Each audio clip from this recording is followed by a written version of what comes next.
নমস্কাৰ আহক আমি অহাকালি মাৰ্কেট এনালাইসিস কৰোঁ মাৰ্কেট বৰ্তমান আছে ডেইলি ক্যান্ডেল চাওক পজিটিভ আর 24,768 ইয়াতে এটা রেজিস্ট্যান্স আছে যদি ডেইলি ক্যান্ডেল চাই MACD ফুল বুলিশ জিরো লাইনৰ ওপৰত আছে RSI 50 ওপৰত আছে আৰু বলিঞ্জাৰ বেণ্ডৰ যেটো মিডল যেটো 20 সিম্পল মুভিং যেটো এভাৰেজৰ ওপৰত আছে তাৰ মানে মাৰ্কেট যদি আকৌ ডাউন হয় প্ৰথমে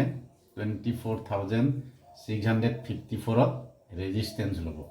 যদি ডাউন হৈ যায় ইয়াৰ পৰা মাৰ্কেট 24,213 এটা ডাঙৰ সাপোৰ্ট আছে আমি এতিয়া ট্ৰেডিংত আমি আকৌ যাব লাগিব 1 আৱাৰ ক্যান্ডেলত 1 আৱাৰ ক্যান্ডেলও চাওক MACD ব্ৰেক ব্লুটোই ক্ৰস কৰি আছে আৰু ইয়েলো গ্ৰীন আহিছে আৰু যেটো জিৰো লাইন ক্ৰস কৰিছে মানে বৰ্তমান মাৰ্কেট এতিয়াও বুলিশ আছে RSI 63 আছে আৰু যদি চাওক যেটো মিডল SMA বলিঞ্জাৰ বেণ্ডৰ তাৰ ওপৰত মাৰ্কেট আছে আৰু এই 24,781 ত 1 আৱাৰত কিন্তু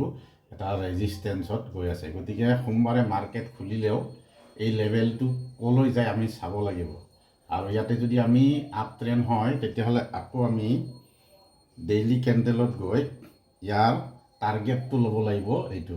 24,831 এইটো কিন্তু আমাৰ প্ৰথম টার্গেট আর যেহেতু আমি বায়ারে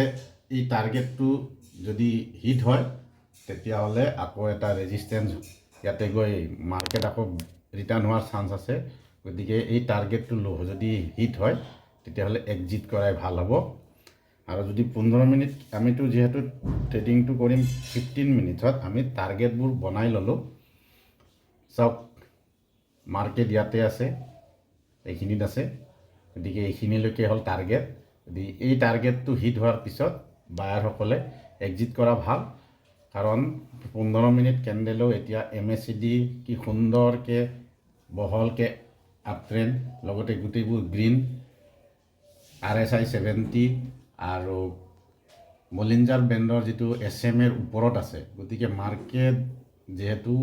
যদি চাই আপ লৈ আছে গতিকে এটা ৰিভাৰ্সেল হোৱাৰ খুব চান্স আছে গতিকে মানডে 24,831 হিট হয়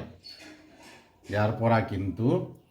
প্ৰাইস একশন চাই যদি ৰিলিজ হয় তেতিয়াহে এখন ৰি এন্ট্ৰি আদাৰৱাইজ ইয়াতে প্ৰফিট বুকিং কৰি উলাই অহাটো হৈছে মাৰ্কেটৰ প্ৰথম ষ্ট্ৰেটেজি ইয়াৰ পিছত যদি এই 24,831 ক্ৰস কৰি 15 মিনিটৰ দুটা ক্যান্ডেলে বুলিশ হয় আৰু MACD RSI যদি 60-70 ৰ ওপৰত থাকে তেতিয়াহে নেক্সট ট্ৰেডটো ল'ব লাগিব আদাৰৱাইজ 24,831 লৈকে টাৰ্গেট লৈ ট্ৰেড কৰিলে ভাল হ'ব গতিকে কালিলৈ মানডেৰ এইখিনি এনালাইসিস আপোনালোকে এই দিয়া লেভেলটো টাৰ্গেট লৈ ট্ৰেডিং কৰিলে প্ৰফিট নিশ্চয় হ'ব